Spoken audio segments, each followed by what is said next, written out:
Assalamualaikum warahmatullahi wabarakatuh. Waalaikumsalam warahmatullahi wabarakatuh. Alhamdulillahirabbil alamin wassalatu wassalamu ala Muhammadin wa ala alihi washabbihi ajmain. Marilah bersama kajian malam ini kita awali dengan basmalah. Bismillahirrahmanirrahim.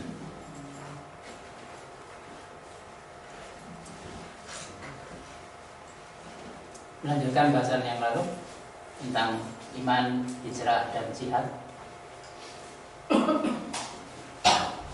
Bahasan terakhir itu sampai penjelasan antara iman yang sejati dengan iman pinggiran.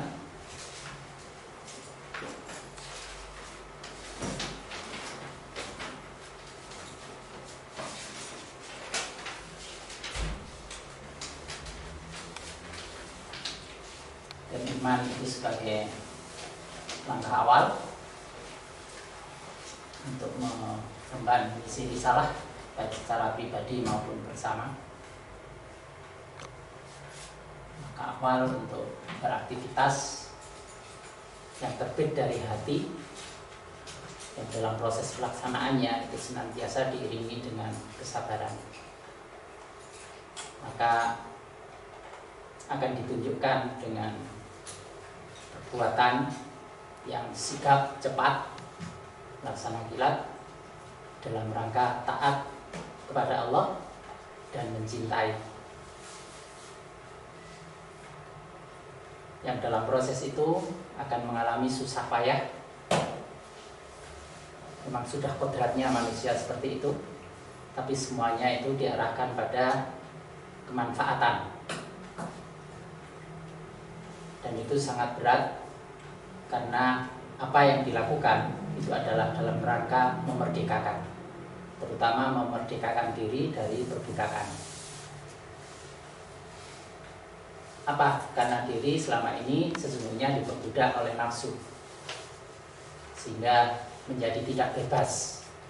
Iman itu sifatnya membebaskan, tapi untuk sampai pada bebas itu harus mau menempuh jalan yang mendaki lagi sukar. Ini bahasan yang lalu.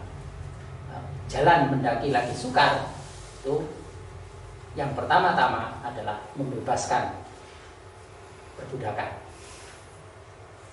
Kita lanjutkan. Iman.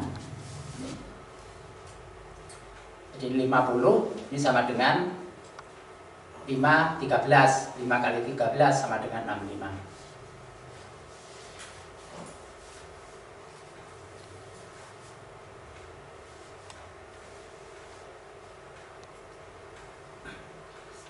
Surah 50 itu jumlah ayatnya 45. 50 tambah 45 itu 95.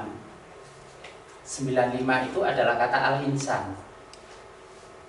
Jadi tanpa iman, manusia itu sebenarnya bukan manusia. Manusia bisa disebut manusia apabila memiliki iman. Tanpa iman dia bukan manusia. Secara tekstual ayatnya dijelaskan pada surah 2 ayat 171, surah 7 ayat 179, surah 8 ayat 22, surah 8 ayat 55, surah 25 ayat 44, surah 47 ayat 12. Semua menjadi terakan tentang apa keadaan manusia yang tanpa iman. Yaitu mereka kedudukannya adalah sebagai binatang. Silakan dibaca surah 2 ayat 171. Dan perumpamaan orang yang menyeru orang-orang kafir adalah seperti penggembala yang memanggil binatang yang tidak mendengar selain panggilan dan seruan saja. Mereka tuli, bisu, dan buta. Maka oleh sebab itu mereka tidak mengerti. Ya, ini perumpamaan para dai, para rasul yang menyeru orang-orang kafir seperti pengembala memanggil-manggil binatang. Jadi orang kafir itu seperti binatang yang tidak mendengar selain panggilan dan seruan saja. Jadi apapun itu lewat begitu saja. Mereka itu tuli, Orang yang tidak beriman itu tuli, bisu dan buta. Karena itu mereka tidak berakal, tidak mengerti. Orang iman itu korelasinya dengan tidak menggunakan akal.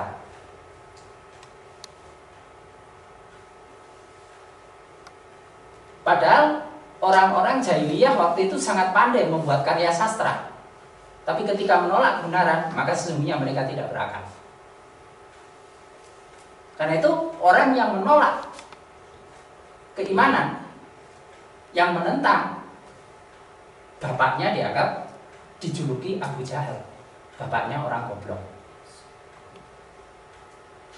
Jadi goblok. Ciri orang kafir, ciri orang menolak kebenaran, itu pasti orang yang tidak menggunakan akal. Layak gitu. Ditambah sombong. Sudah, wis goblok sombong.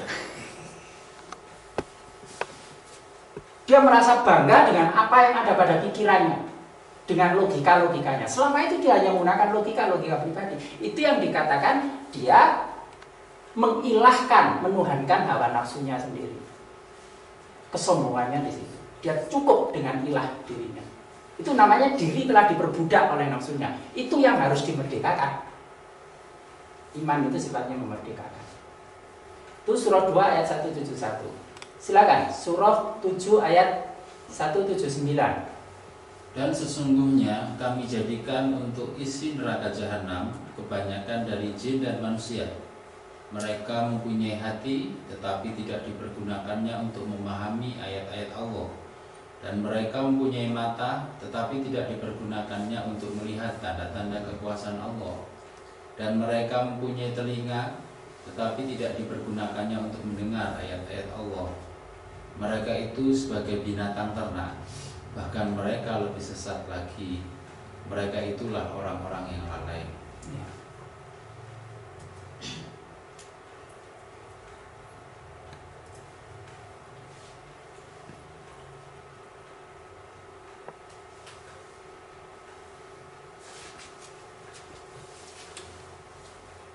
Walaqad dzara'na li jahannama katsiran minal jinni wal ins. Dan sesungguhnya kami jadikan untuk isi neraka jahanam itu kebanyakan dari golongan jin dan manusia. Lahum qulubun la yafqahuna biha. Mereka mempunyai hati tetapi tidak digunakan untuk memahami ayat-ayat Allah.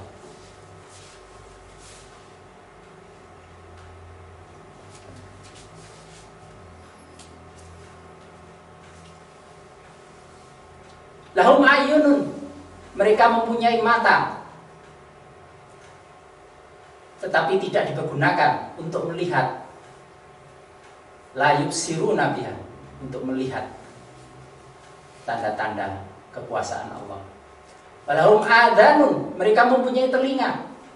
La yasma'una biha, tetapi tidak dipergunakan untuk mendengar bisikan kebenaran suara ayat-ayat Allah. Ulaika kal an'am, keadaan mereka itu adalah sebagai binatang ternak. Kal an'am. Bal hum adall, bahkan lebih hina, lebih sesat daripada binatang ternak.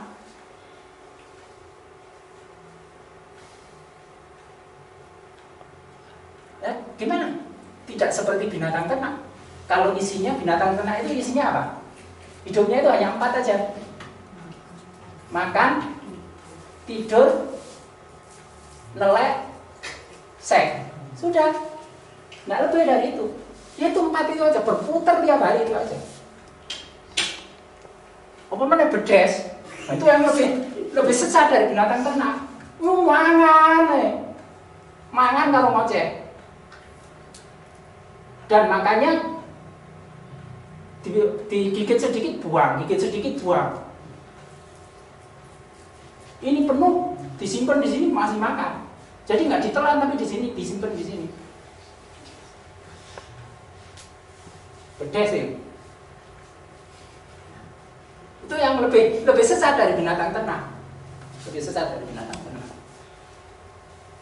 Kalau 4 itu aja isinya. Ulaika humul ghafilun. Mereka itulah adalah orang-orang yang tidak zikir. Kebalikan dari zikir itu adalah orang yang lalai, ghafil. Lupa pada asal usulnya. Lupa dari mana siapa, dari siapa ia. Lupa asal usul. Lupa siapa sesungguhnya dirinya. Lupa apa sesungguhnya kewajibannya. Lupa apa sesungguhnya tugas hidupnya. Lupa tujuan perjalanannya. Itu orang-orang yang lalai. Siapa? Orang yang lebih hina dari binatang ternak. Silakan dibaca surah 8 ayat 22. Sesungguhnya binatang melata yang seburuk-buruknya pada sisi Allah ialah orang-orang yang peka dan tuli yang tidak mengerti apapun. Jadi dia lebih hina dari al-an'am karena keadaannya adalah sebagai ad-dawa. Ad-dawa itu binatang melata. Kalau binatang ternak itu masih berjalan dengan 4 kaki atau 2 kaki. Tapi kalau sudah binatang melata itu sudah nggak pakai kaki, binatangnya itu berjalannya dengan perut.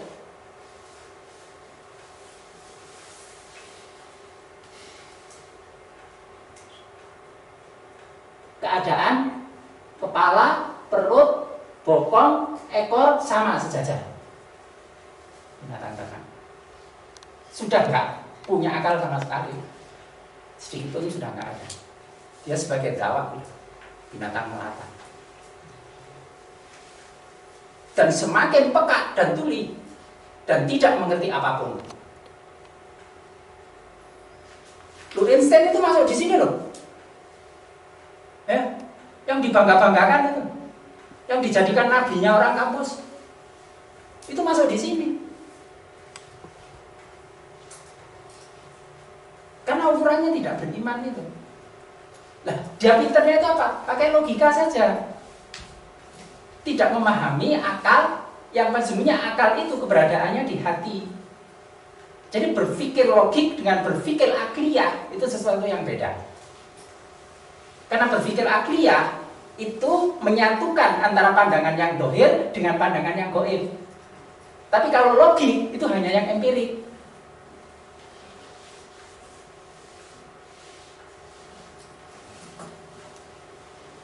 Jadi Einstein, Darwin, dan lain-lain itu tidak berakal menurut pandangan Quran. Dia hanya berlogika. Berpikirnya berpikir logika. Bahasa Arabnya mantik. Dipertegas lagi ya. Surah 8 ayat 55. Ini surah 8 ayat 55 ini. Ini surah 8 ayat 55. Silakan dibaca.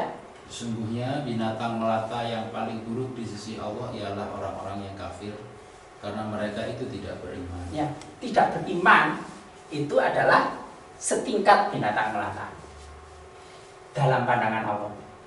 Oh, ini kalau diterangkan di masjid yang dengarin muring-muring, kurang ajar Ustaz. Oh, ini pada binatang. Kok ceramahnya kuasar teman? Loh, padahal ini Al-Quran yang mengatakan.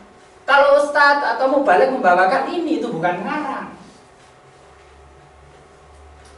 Tapi kalau diceramahkan di masjid itu mengira mereka dituduh sebagai binatang ternak. Tuh ini padahal binatang ternak. Ya soal rumongso dhewe ora apa-apa to ya. Ya sakjane Ustaze mubalik iki kan ya gak ngarani to. Mek nerangno Quran iku koyo ngene. Tapi ono sing mantel lho, kuwi padahal binatang ternak sawenake dhewe. Lek rumangsa ya apa-apa. Lek kan rumangsa mestinya kan ya enggak muring-muring to. Iya.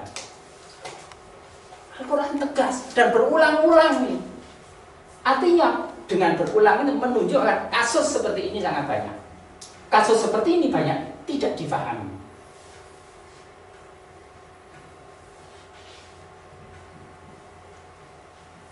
Kita lanjut.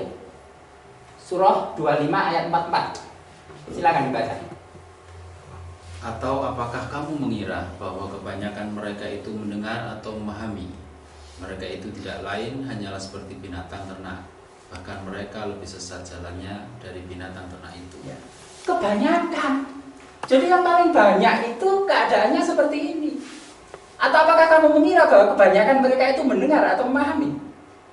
Aksarahum yasmaun, mendengar, aw yaqilun atau menggunakan akal. Enggak, mereka tidak menggunakan akal dan tidak mau mendengar. Kesombongannya itu membuat tidak mau mendengar. Karena menganggap yang ada pada dirinya itu sudah benar. pikirannya sudah benar, tinggalan nenek moyangnya sudah benar, yang dilakukan sehari-harinya, kebiasaannya sudah benar, adat istiadatnya sudah benar, tidak mau menerima sesuatu yang baru. Ciri orang sombong itu tidak mau terbuka dengan informasi baru. Ditolak semua. Dia cukup dengan yang ada pada dirinya. Padahal keadaannya dia tidak mengerti, dia bodoh. Karena itu mereka seperti binatang ternak, bahkan lebih sesat, lebih hina.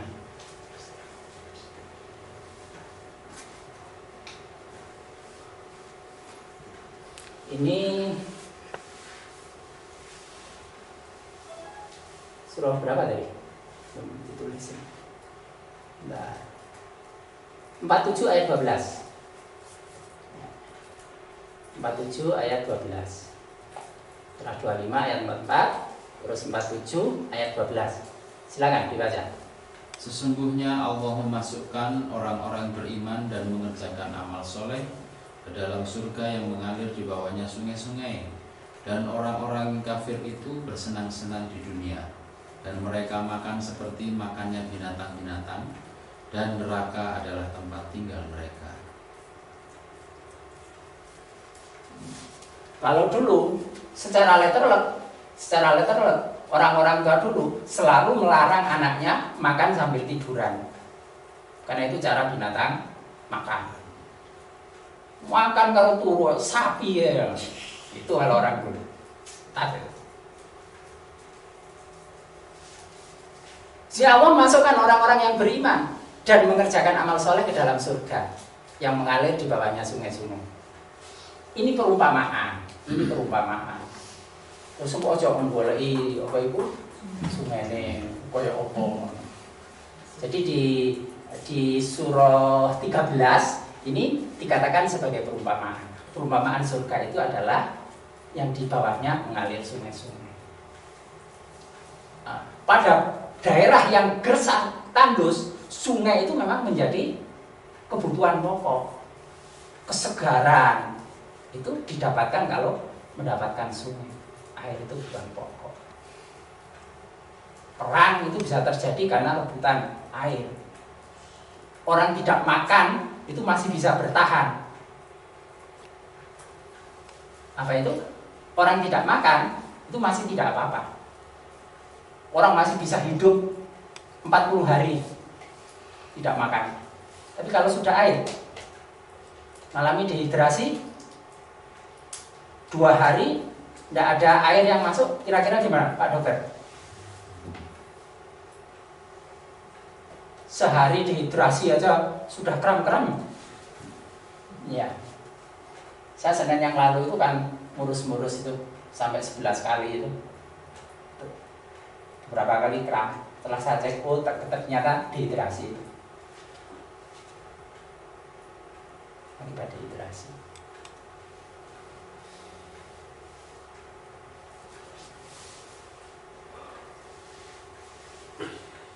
Karena berapa? 90% atau berapa? Unsur kita itu kan air. 80% ya. Otak yang 90%. Otak itu 90%. Darah, Pak. Darah. Iya, kalau sudah kena dehidrasi, ya sudah habis. Bahkan tulang kering itu tetap mengandung air. Tulang kering itu pun mengandung air.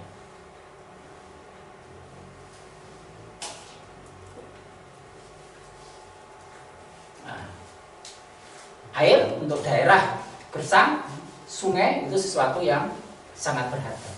Itu sangat menenangkan. Karena surga itu disimbolkan dengan mengalir sungai di bawahnya. Sekarang ada di sana. Banyak pohon-pohonan rindang, maka dia terlindung. Dan orang kafir itu bersenang-senang di kehidupan dunia. Mereka makan seperti binatang. Gampang lihat binatang makan sekarang ini. Di mana? Di mall. Oh, di pesta perkawinan. Binatang kabeh yo. Apa? Hampir berdiri rebutan. Berdiri kok gak ngatrok, nek ngarepe lho. Nek ngarep panganan gak gelem malih. Lah sing yo iki kan ya sungkan to. Tenjoko. Terus jukoe ku mesti akeh. Segone iku titik. Padahal ono makan cukup sego belas. Padahal ngono kan teh. Mereka makan seperti itu. Nah, dalam hadis dikatakan orang beriman itu makan dengan satu perut atau satu usus. Orang kafir itu cuma 7. Perbandingannya seperti itu. Ya enggak mesti ukurannya itu 1 kilo dibanding 7 kilo. Itu menunjukkan rakusnya nih, terhadap makanan. Ya karena memang isinya yang penting makan itu. Makannya akeh supaya kok neleke akeh. Ya. Dan itu. Nah, begitu itu yang amalan duniawi, bersenang-senang sifatnya duniawi, itu sesungguhnya untuk menyiapkan diri tinggal di neraka. Orang beriman itu makan, tapi makannya itu bernilai ukhrawi. Dia meniatkan dengan benar kok. Tahu nikmat ini milik Allah, tahu nikmat ini milik Allah, makanan ini milik Allah, dari Allah. Maka tidak menyentuh makanan, tidak memasukkan makanan kecuali minta izin ke Allah. Izinnya apa? Dengan basmalah. Jadi basmalah itu kula nuwunnya minta izin ke Allah dan sopan santun terhadap makanan. Baca basmalah itu. Orang kafir mengabaikan itu semua. Dan bahkan orang beriman sekiranya lupa membaca Allahumma barik lana fima rozaklana wa qina adzabannar atau lupa membaca bismillah, di tengah-tengah dia akan membaca bismillahi min awali wa akhiri. Jadi mohon izin dalam makan ini sejak dari awal sampai yang terakhir.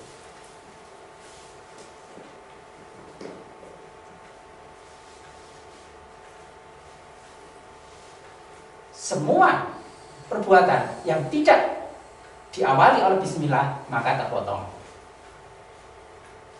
Terpotong dari dimensi ukhrawi, dari dimensi akhirat. Urusannya duniawi, tapi kalau ada bismillahnya maka bernilai ukhrawi. Nutup pintu pakai bismillah dijamin. Kalau pintu ditutup pakai bismillah maka setan tidak bisa masuk. Setan tidak akan ikut makan bersama penghuni rumah itu.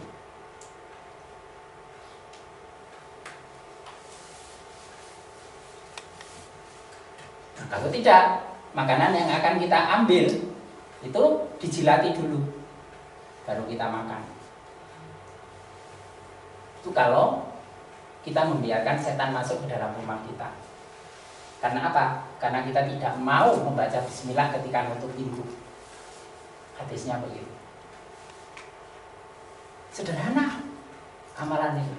Tapi banyak yang mengabaikan. Kebanyakan mereka tidak mendengar, tidak memahami, tidak mau tahu soal itu.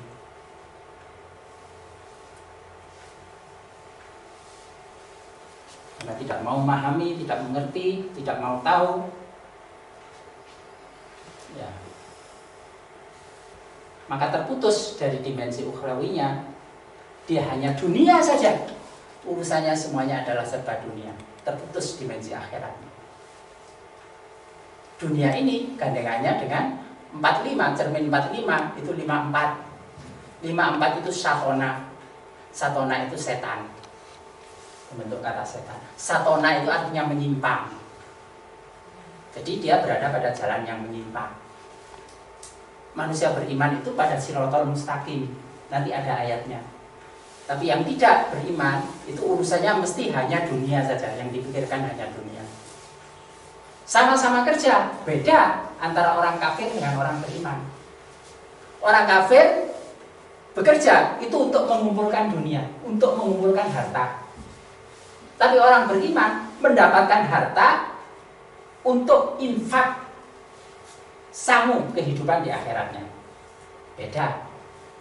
Kegiatannya sama-sama kerja, tapi niatnya beda. Kerjanya itu adalah bagaimana harta diperoleh itu untuk bisa beramal. Karena harta yang sebenarnya itu adalah yang diamalkan. Yang disimpan itu bukan harta kita. Hartamu itu hanyalah apa yang sudah kamu makan, Apa yang kamu kenakan dan apa yang kamu infakkan, itu hartamu. Sedangkan kalau ditumpuk-tumpuk, disimpan, itu bukan hartamu, tapi kamu wajib mempertanggungjawabkan. Itu akan jadi royokan ahli waris. Kamu tidak menikmati, tetapi yang bertanggung jawab dirimu. Nabi mengingatkan seperti itu. Karena itu orang yang cerdas itu bukan mengumpulkan hartanya itu, tapi bagaimana ia memperbanyak infaknya. Itu harta yang sebenarnya. Tapi lagi dianfakno aja diundat-undat, kobong, hapus. Infakkan jangan terus menyakiti, hapus. Sia-sia pekerjaannya.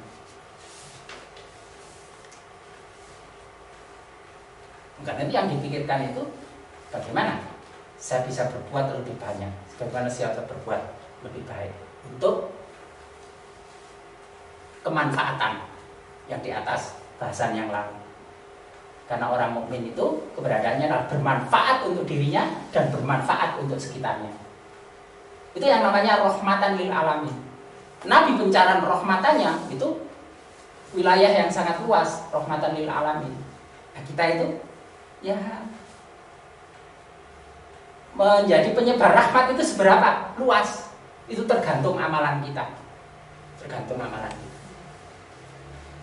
Nah, sebelum sampai ke yakmal ini, nah, karena itu tanpa iman manusia itu bukan manusia, maka manusia ini butuh petunjuk. Karena itu dia memberi petunjuk. Manusia yang mendapat petunjuk adalah yuhdi, yang mendapat petunjuk. Jadi manusia butuh petunjuk, maka dia Allah memberi petunjuk. Ini kebaikan Allah. Tak beri petunjuk kamu, supaya kamu termasuk yuhdi, orang-orang yang mendapatkan petunjuk. Manusia yang mendapatkan petunjuk, kemudian dia ingat pada petunjuk, itu namanya ia sedang berzikir. Keadaan dia adalah berzikir kepada Allah. Ia selalu ingat pada petunjuk kehidupan. Itu namanya zikir. Zikir itu bukan pada ndremimil, ucapan-ucapan, tapi hatinya lalai, tetapi adalah ingat petunjuk kebenaran sebagai pedoman hidupnya itu apa, pedoman hidup sehari-harinya itu apa. Itu orang yang berpikir. Ketika saya bekerja harus bagaimana, ketika saya berinteraksi dengan orang lain harus bagaimana, ketika saya menghadapi orang yang dolim bagaimana, ketika saya menghadapi orang yang lemah bagaimana, ketika saya menghadapi orang yang mengajak mengembangkan permusuhan bagaimana, ketika saya bertemu dengan orang yang mengajak untuk bersahabat saya harus bagaimana, ketika saya diingatkan dengan ayat-ayat Allah saya harus bagaimana, apa yang harus saya perbuat terhadap orang-orang di sekitar saya. Itu dikit terhadap petunjuk-petunjuk Allah. Ketika saya melayani orang harus bagaimana, apa yang boleh saya lakukan, apa yang tidak boleh saya lakukan, itu namanya zikir. Zikirlah kepada Allah. Ingat aturan-aturan yang sudah dibuat oleh Allah.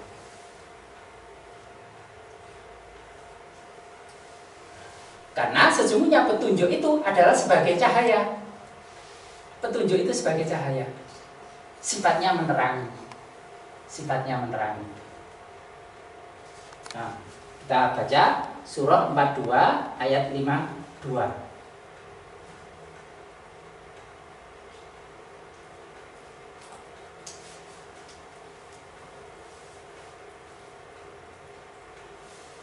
Silakan baca. Surat 42 ayat 52. Dan demikianlah kami wahyukan kepadamu wahyu Al-Quran dengan perintah kami. Sebelumnya kamu tidaklah mengetahui apakah Alkitab Al-Quran, dan tidak pula mengetahui apakah iman itu. Tetapi kami menjadikan Al-Quran itu cahaya, yang kami tunjuki dengan dia siapa yang kami kehendaki di antara hamba-hamba kami. Dan sesungguhnya kamu benar-benar memberi petunjuk kepada jalan yang lurus. Ya. Jadi tadi ada jalan satona, jalan setan. Untuk orang iman itu ada jalan disebut siratal mustaqim, jalan yang lurus. Nah, jalan yang lurus itu berupa petunjuk-petunjuk hidup itu tadi. Itu sebagai jalan yang lurus. Apa yang boleh dilakukan, apa yang tidak boleh dilakukan. Bagaimana ketika berdagang, bagaimana ketika berinteraksi dengan orang lain, bagaimana ketemu orang yang lemah, bagaimana ketemu orang yang dolim, bagaimana ketika diingatkan dengan kebaikan, bagaimana ketika melihat keburukan, apa yang harus dilakukan terkait itu. Kita melihatnya berdasarkan petunjuk, maka itu sebagai jalan yang lurus, Shiratal Mustaqim. Dan itu gambarannya sangat berat. Kafi kabar, jalan mendaki lagi suka. Untuk tetap ada petunjuk gitu, waduh. Kadang-kadang mau angel.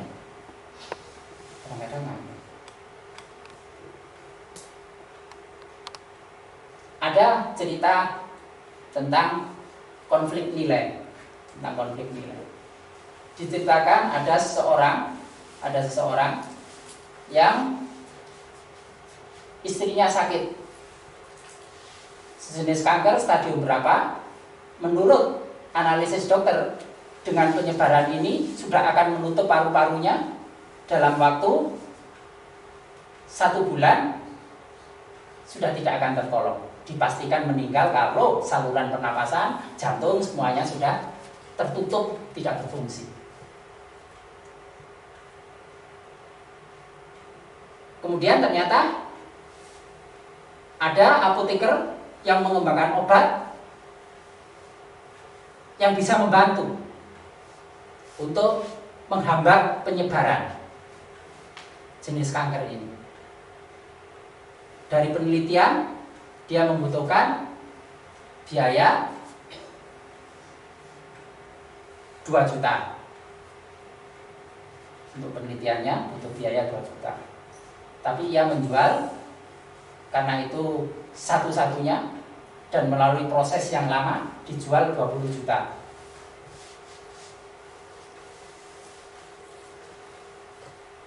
Bapak ini butuh beli obat itu, tidak punya uang, dia pinjam pada kenalan dan tetangga.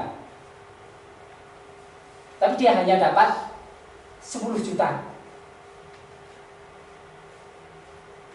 Lalu dia datang pada apoteker itu, mau membeli obat dengan memberikan 10 juta.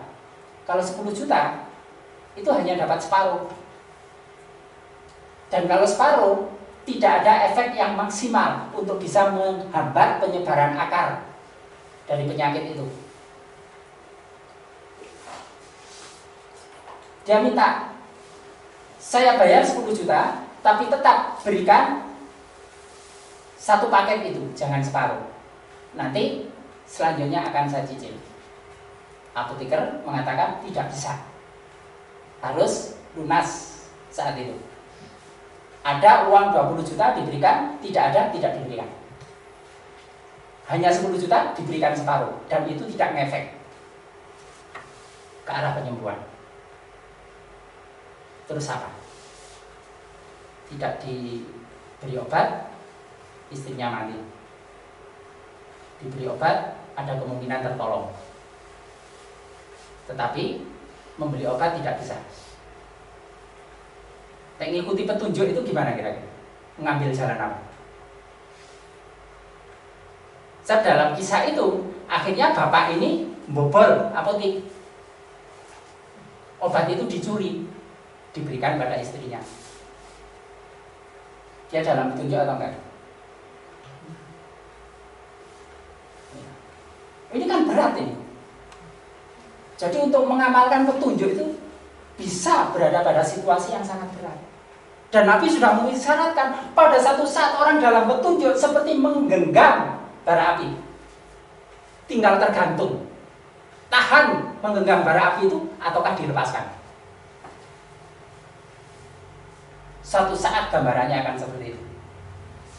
Caranya apa? Semakin kuat genggamannya, rasa sakit itu akan hilang. Tapi setengah-setengah akan terasa sakit. Kuncinya di situ. Semakin kuat menggenggam, rasa itu hilang. Nekat. Ambil sesuatu yang tajam, setengah-setengah sakit. Genggam sekuat-kuatnya atau api sekuat-kuatnya. Sakit itu tidak separah kalau setengah-setengah. Karena hanya orang yang imannya kuat yang akan mampu menggenggam bara api.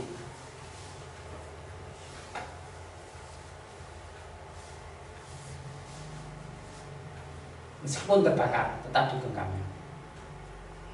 Ada masa nanti akan seperti itu.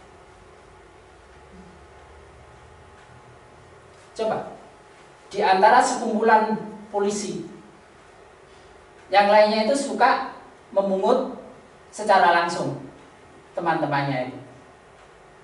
Jadi ada tambahan pemasukan. Belum pusing salah jalan langsung ditarik uang gitu, model-model seperti itu. Tapi ada satu yang tidak mau melakukan seperti itu. Terus akhirnya apa? Rokoknya jauh nang kanca-kancane sing biasa golek duit ceperan. Dipoyok yo, awakmu gaya golek duit nang anu ora gelem padahal rokok njaluk. Apa kuat ten? Ya apa rasanya? Berat ya. Akan tetap bertahan mau dengan prinsipnya itu tidak pungli ataukah guys koncone padha ngono kabeh kok gak melo ya koyo sok suci kan gitu. Iya. Wong koncone padha ngono tunggale akeh. Koyo wong iman-imano dhewe. Godaannya kan seperti itu. Ada satu saat itu menjadi sangat berat. Jadi kalau Al-Quran atau hidayah itu adalah sebagai cahaya, maka dia tetap dalam keadaan terang. Nah, itu adalah orang-orang yang dikehendaki oleh Allah. Dan siapa orang yang dikehendaki? Orang yang mau menerima hidayah. Allah nggak sembarangan. Jadi orang dikehendaki itu orang mau diberi.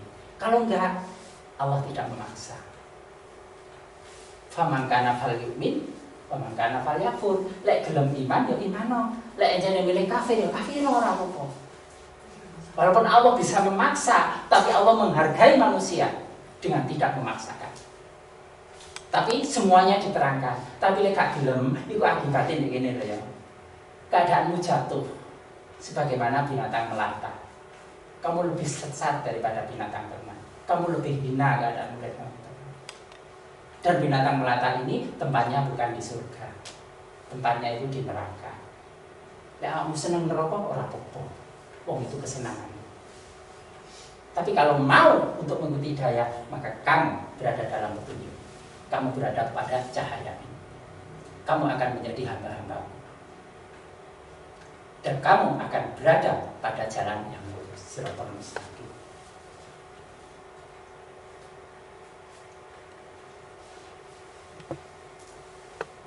Kalau tidak mau menerima petunjuk, kalau tidak menampung petunjuk, maka ini menjadi gelap, tidak berada dalam cahaya. Padahal cahaya ini diperlukan dalam rangka mengikuti petunjuk, itu selalu berhadapan dengan ujian. Kami akan uji kamu.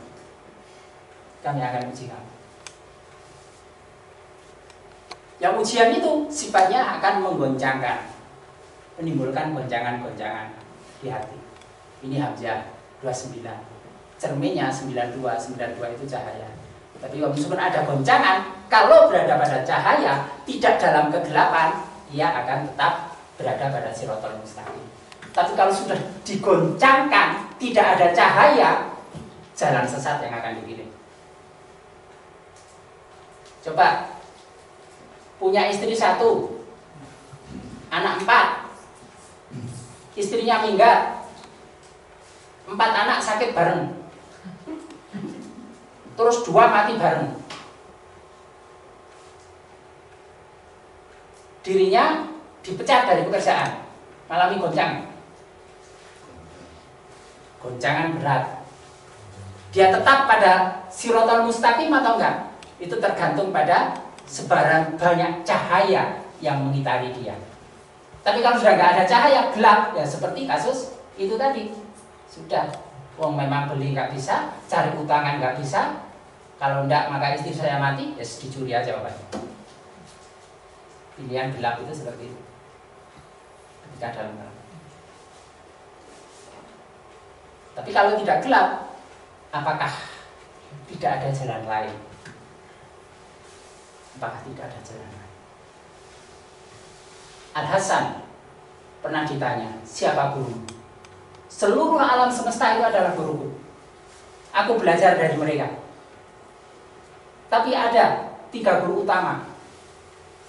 Guru utamaku yang pertama ialah seorang pemuda pencuri. Suatu saat aku dalam perjalanan, aku tersesat. Sampai malam hari, aku mencari penginapan gak ada. Ketemu seorang pemuda. Aku tanya, gimana aku bisa mendapatkannya? Dalam keadaan gelap seperti kamu tidak akan bisa mendapatkannya. Tapi kalau mau, kamu boleh tinggal di rumahku. Tapi aku seorang pencuri. Tidak apa-apa. Baik, kalau gitu kamu tinggal di rumahku. Setelah itu aku tinggal, karena aku akan mencari sasaran untuk mencuri. Mau tinggal? Ya sudah, aku tinggal di rumahmu. Begitu subuh pulang, ditanya oleh Hasan, gimana hasilmu mencuri? Apa kamu dapat? Aku nggak dapat apa-apa hari ini. Tapi besok, kalau Allah menghendaki, tentu aku akan mendapat. Besok aku akan berangkat lagi. Besoknya berangkat, tidak ada hasil. Gimana kamu dapat hasil? Enggak. Tapi aku yakin, suatu saat Allah akan membuat aku berhasil. Berhari-hari begitu, sampai 1 bulan. Sampai 1 bulan. Apa dia belajar? Ternyata yang namanya pencuri itu, meskipun pekerjaannya pencuri, tapi dengan niatan yang luar biasa. Dia jihad dalam mencurinya. Jihad dalam mencuri. Tidak kenal putus asa. Dan tidak putus harapan ke Allah. Walaupun dia tahu jalannya salah. Suatu saat kalau Allah menghendaki, pasti aku mendapatkannya. Tiap malam itu diulang, walaupun tidak berhasil. Itulah yang dijadikan pelajaran oleh Hasan. Apa? Ketika dia beribadah, berkhalwat, mengharapkan kedekatan kepada Allah, tapi ternyata nggak sambung-sambung, terus semuanya terasa hampa, akhirnya ingin meninggalkan. Oh, posisi sholat ya ini kita. Oh, posisi dzikir ya ini kita. Di mana petunjuk Allah? Di mana naungan kedamaian, ketentraman? Kok ya nggak didapat-dapat? Di mana suasana surgawi yang diharap? Kok nggak muncul-muncul? Rasanya jenuh ibadah.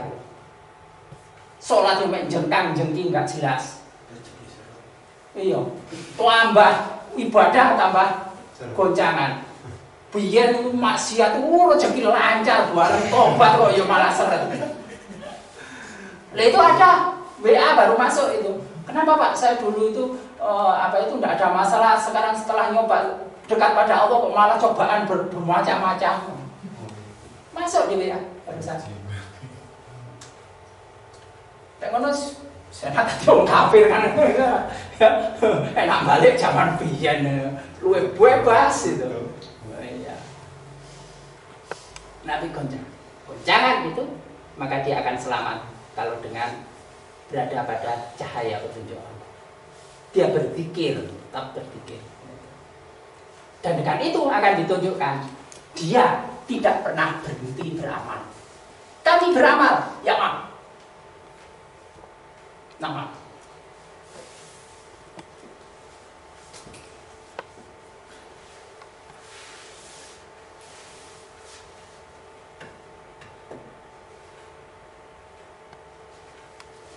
Dia beramal ya.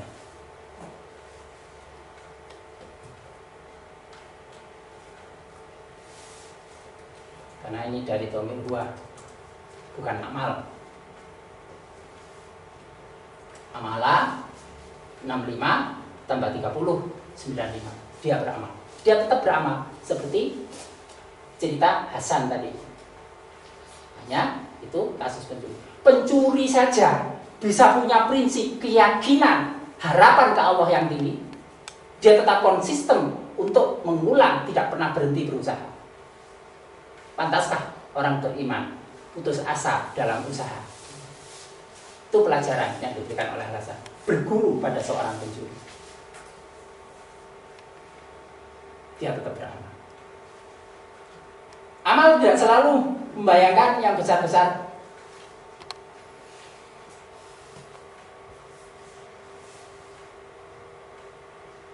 Amalan-amalan yang sederhana bisa menjadikan pilihan.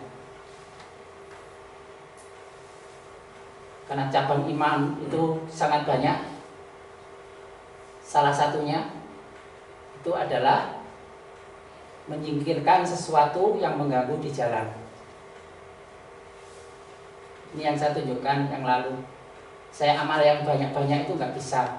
Paling nggak membersihkan toilet WC di masjid. Ada lagi satu foto di mana? Ini yang kasus-kasus yang mati dengan dalam keadaan hina karena narkoba. Ada foto yang lain. Nggak ketemu ya.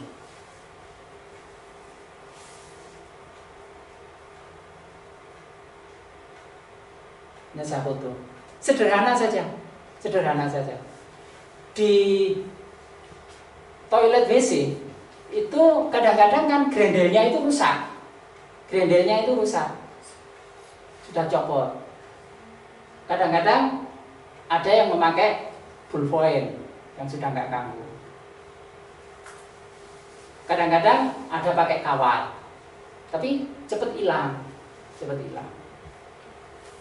Terakhir itu saya melihat grendel itu hanya pakai ini ranting kayu itu loh. Jadi kayu di dekat situ itu digunakan.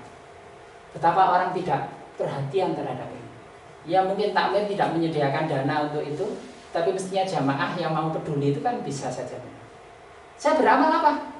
Hanya membawa paku dari rumah. Paku jenis tayangan itu untuk ganti grendel. Nah, sebelumnya ternyata sudah tidak ada lagi. Jadi kalau hari sebelumnya itu pakai kayu ranting itu, asalnya panjang terus jadi tipis-tipis mau hilang. Saya pas masuk terakhir yang sudah saya bawakan paku, itu ternyata kayunya pun sudah hilang. Coba betapa susahnya orang yang di dalam. Karena ketika ia berhajat khawatir ada yang buka. Saya hanya beramal dengan membawa paku supaya nggak hilang. Paku itu diberi tali terus dipaku kecil situ.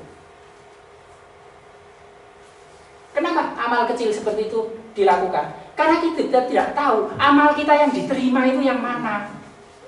Belum tentu amal yang besar itu diterima. Karena yang besar itu sering cacat dalam keikhlasan. Sudah memilih sing cilik-cilik aja. Sudah sing cilik itu loh yang ikhlas. Ya. Jadi lek amal 1000 itu sesuai ikhlas 1000, tapi lek 1.000, waduh 1.000. Enggak mikir. Kok lah maling ngono pengamalane. Ya. Nabi mengatakan, selamatkanlah dirimu dari api neraka walaupun hanya dengan sebutir kurma. Walaupun hanya dengan sebutir kurma. Kenapa Nabi mau itu? Ngerti kalau umatnya itu banyak yang medit. Wes gak usah dikongkon amal 1 kilo kurma, sebutir saja. Gak percaya? Nek wong Islam iku akeh sing medit. Tak bukanya surat apa ini? Al-Adiyah.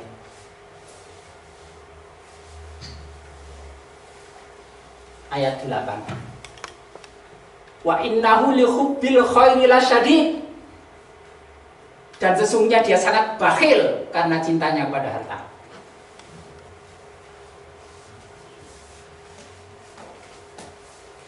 Jadi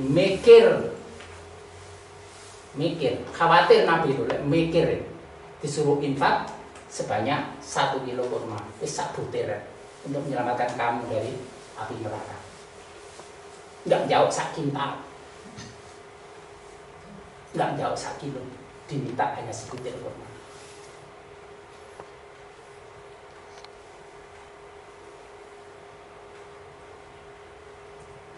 Itu penjelasan Al-Quran. Dalam hadis itu ada, dalam salah satu riwayat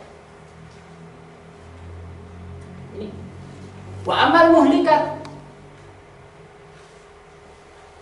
Dan apa yang membinasakan dan menurunkan kualitas iman manusia? Wa amal muhlikat, apa yang membinasakan, menghancurkan, mencelakakan? Fasyakhu sadid. Sakhun itu lebih kualitasnya lebih tinggi daripada bakhil. Kalau bakhil itu medit, kalau sakhun itu mendidil. Dan itu membinasakan. Pelit yang amat sangat, sakhun sadid. Itu yang membinasakan iman manusia. Pelit yang amat sangat. Wahawa mutaba, menuruti hawa nafsu. Ijabul mar'i binafsi. Yang ketiga, ujub, merasa puas dengan amalnya. Itu yang membinasakan iman, menghancurkan iman manusia. Karena orang ngaku iman kok medit, nggak cocok. Orang ngaku iman medit nggak cocok. Ayat Qur'annya maupun hadisnya memberikan ketegasan tentang itu. Itu 3 hal yang menghancurkan. Adapun yang menghidupkan itu wa amal munjiyat. Dan apa? Yang menghidupkan, menumbuhkan. Fakhasyatillah fi syirri wal alaniyah. Takut kepada Allah secara lahir maupun batin, secara rahasia maupun secara terang-terangan maupun rahasia, ketika bersama maupun ketika sendiri. Karena ada yang menampakkan takutnya kepada Allah, tidak mau melanggar larangan, iku lek akeh wong. Tapi lek pas dhewe, iku ndendenge metu. Ana sing lek salat itu dikhusu-khusuna lek akeh kancane. Terus mari ngono lek wis gak ono iki cepet-cepetan. Kedua, al-qasdu fil faqir. Hidup tetap sederhana. Enggak ketika kaya terus menjadi suka berfoya-foya. Tetap saja, tetap dengan kebiasaan. Tetap dengan kebiasaan. Sesuai dengan kebutuhan, tetap tidak berlebih-lebihan. Adapun kelebihan harta itu untuk infak. Karena bagi manusia beriman itu makan, minum itu sebatas yang bisa menegakkan tulangnya untuk sanggup beribadah.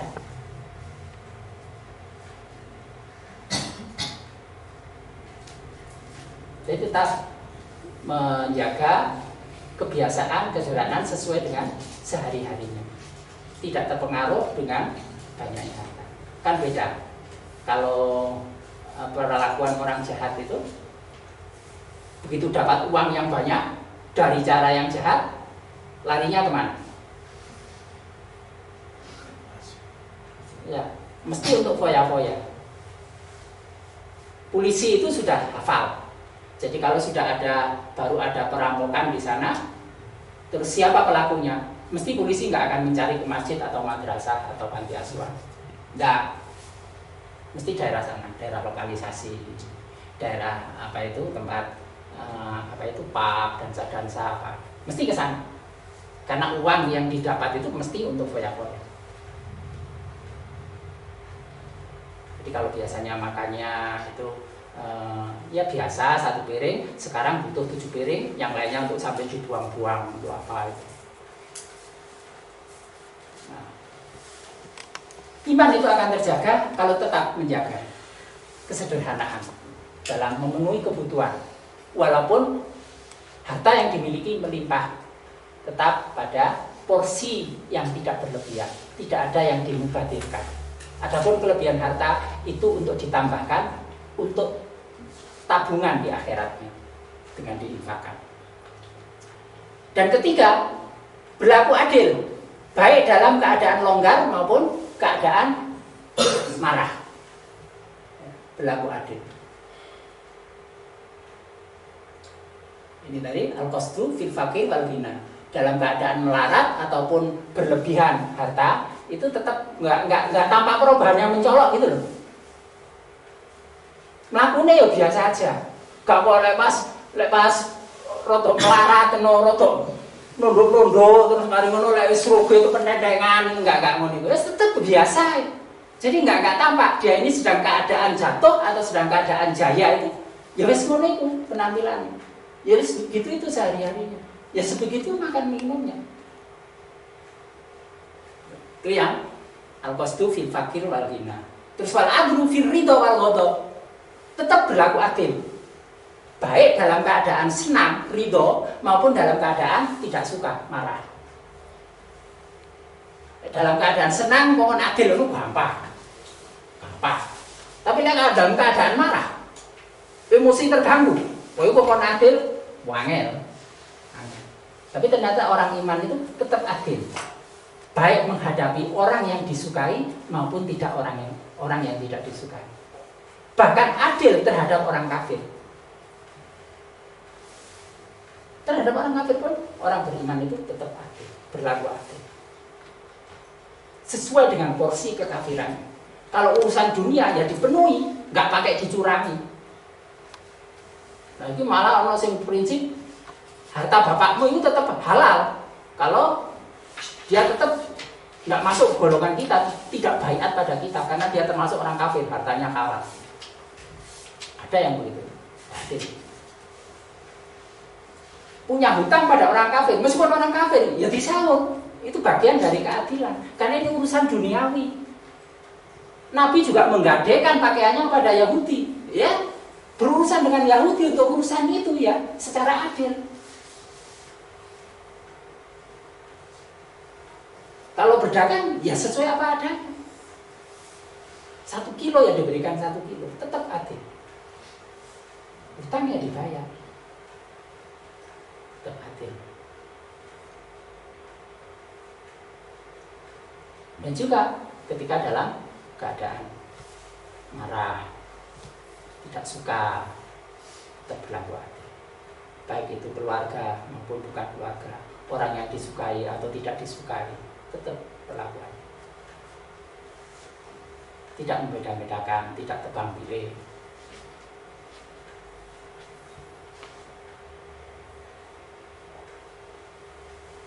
Itu penjelasan hadis.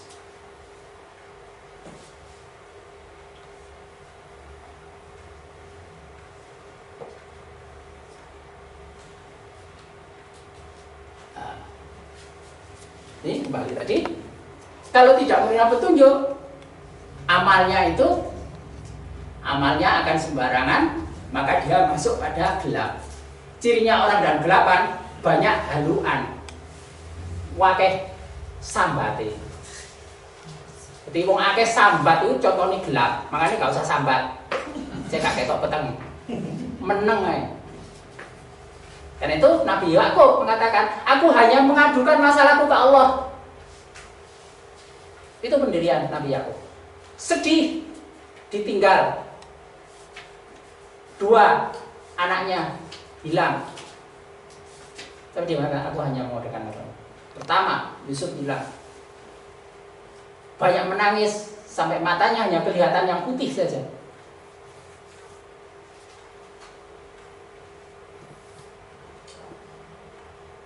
Itu masih tambah, Benyaminnya hilang juga. Tapi dia tidak mengeluh pada siapa. Aku hanya mengadukan kesedihanku ke Allah.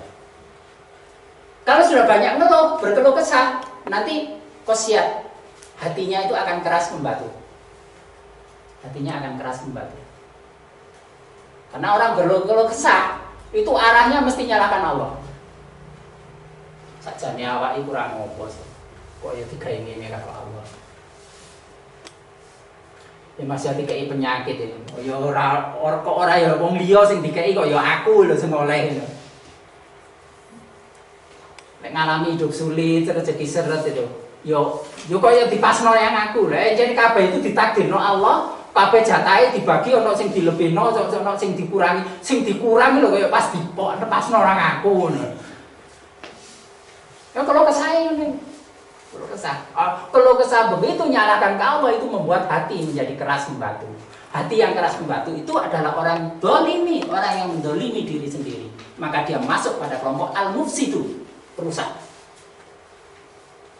Maka dia tidak termasuk orang soleh.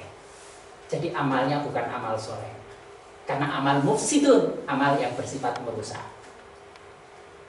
Arahnya seperti itu. Ini semua angkanya 95. Angkanya 95. Tetapi orang yang dalam petunjuk, dia beramal, dan amalnya itu tujahiduna. Sifatnya itu bersungguh-sungguh. Jadi jiwa jihad itu pada orang yang beriman. Orang yang beriman yang senantiasa zikir, zikirnya itu diwujudkan pada amal, dan amalnya itu bersungguh-sungguh. Tujahiduna. Amal tidak ada kesungguhan, cacat imannya. Coba, kalau benar orang beriman, pembangunan manusia, pembangunan negeri, pembangunan apapun itu akan cepat. Menjadikan sejahteranya negara, karena pemimpinnya itu orang iman benar, bisa mempengaruhi orang lain untuk beriman yang benar, dalam 2 tahun selesai urusan negara. Keadaan kacau saat itu. Orang sudah tidak percaya dengan khalifah yang memimpin, sehingga orang berbondong-bondong untuk mengangkat Umar bin Abdul Aziz. Umar bin Abdul Aziz nggak mau, dipaksa, tidak bisa, negara tidak bisa selamat. Baru selamat kalau ada seorang pemimpin yang sejati, pemimpin yang memang emas, bukan sepuan emas. Terkadang pemimpin ini emas itu berbeda dengan loyang, emas itu berbeda dengan besi. Emas walaupun dikum, di air, di comberan, di lumpur bertahun-tahun, ketika dikeluarkan tetap keadaannya emas. Besi dikum, di air, di comberan, di lumpur, dikeluarkan, teyengen, wis tambah menyusut keadaannya, gak karu-karuan rupanya. Dan juga besi yang hanya sepuan, pertama ditampilkan, melihat caranya, apa itu? Membangun citra. Membangun citra. Caranya dengan blusukan, koyok-koyok emas, padahal sepuan, jerone besi karaten. Begitu ada masalah, ada gesekan-gesekan, sepuannya hilang, ketok goblok itu. Semula seperti satria paningit, tiba-tiba togok. Tiba-tiba togok. Tertipu masyarakat. Tapi biar dielingno gak gelem. Dielingno gak gelem dikarenakan ojo maksa. Oleh apa? Goblok, sombong. Dadi ini oleh pemimpin togok.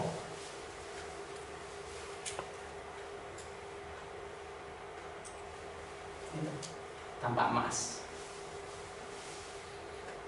Tebar pesona.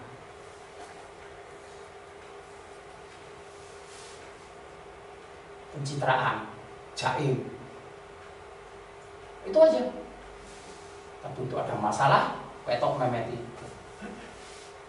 Nggak tegas.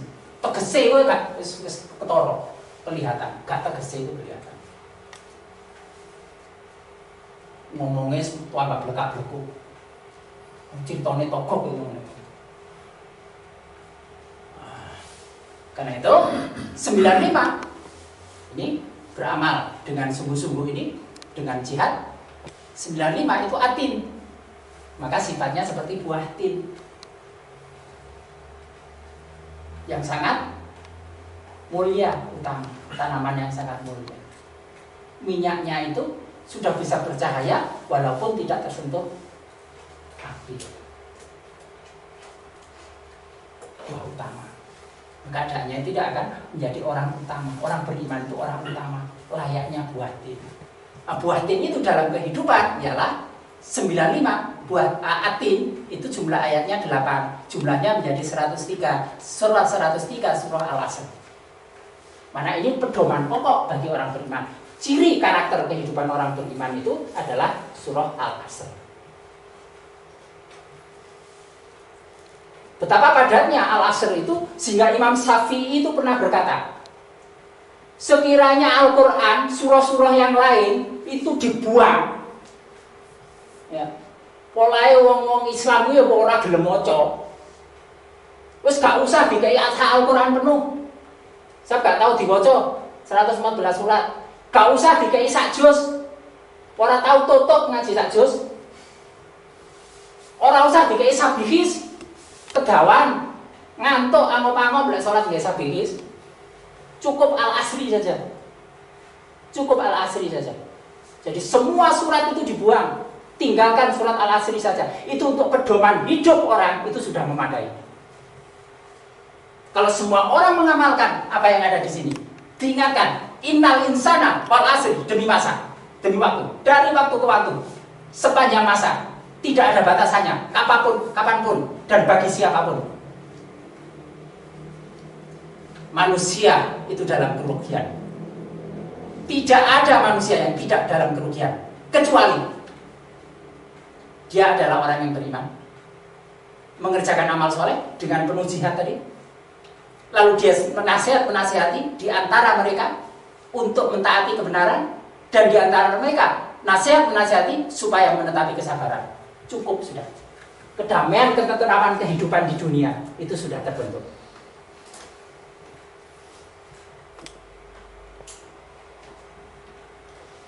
Maka ini pedoman. Yes, gak usah mau judges ya. Cukup Al-Asri. Oke, enteng. Yes, cuma lakonono sing temenan. Imane sing bener. Amal soleh penuh jihad. Jangan tinggalkan. Saling mengingatkan di antara saudara untuk tetap dalam kebenaran. Ojo sing nyimpang bukan. Tetap sing bener ae wis. Oleh tadi didik gak apa-apa. Gak usah ngejar sing terus wakeh terus mari ngono. Ojo gawe aji mumpung. Ojo gawe aji mumpung. Mau aji mumpung dikumpulno entek-entek mlebu penjara gak enak. Pejabat-pejabat itu jaya di awal entek mengalirnya tinggalnya di penjara. Karena tidak menetapi kebenaran.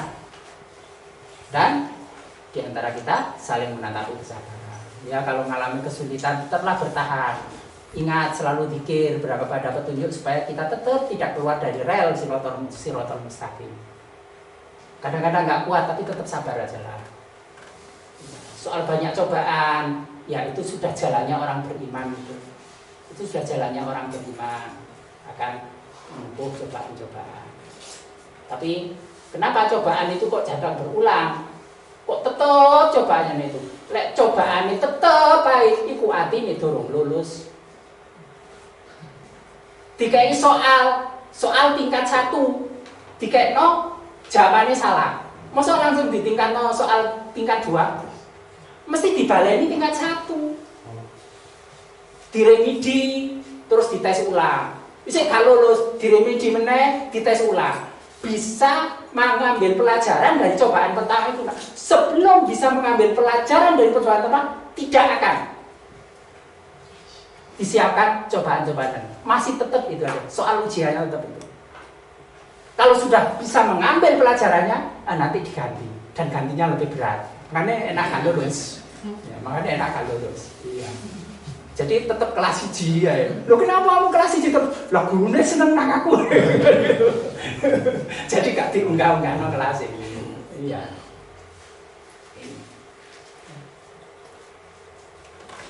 Ahasiban nasu ayyaturaku ayyakulu amanna wa hum la yuftanun. Apakah manusia itu mengira bahwa mereka dibiarkan saja mengatakan kami telah beriman sedang mereka tidak diuji? Surah 29. Tadi ada angka 29 yang mengoncangkan. Walaqad fatanna alladziina min qablihim fala ya'lamanna Allahu alladziina shadaqu wa la ya'lamanna al-kadzibin. Dan sesungguhnya kami telah menguji orang-orang sebelum mereka. Maka sesungguhnya Allah mengetahui orang-orang yang benar dan sesungguhnya Dia mengetahui orang-orang yang dusta. Bahasan yang lalu. Ada yang imannya benar, ada yang iman dusta. Yang sangkaan itu penuh dengan kedustaan. Yang iman sejati adalah iman yang siddiqin, sebagaimana imannya Abu Bakar As-Siddiq. Sodaku, sidik, imannya sidik atau enggak? Atau kadib, imannya bernilai dusta.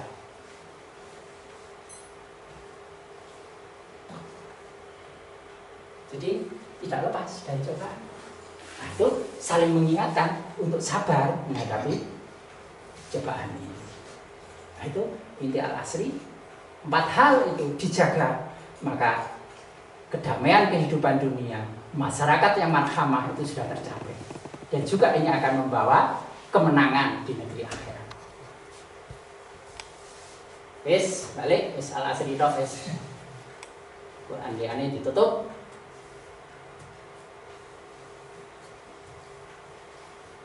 Udah, sampai sini bahasan kita. Ada pertanyaan? Kalau tidak ada, kita akhiri bersama dengan hamdalah. Alhamdulillah. Alhamdulillah. Assalamualaikum warahmatullahi wabarakatuh.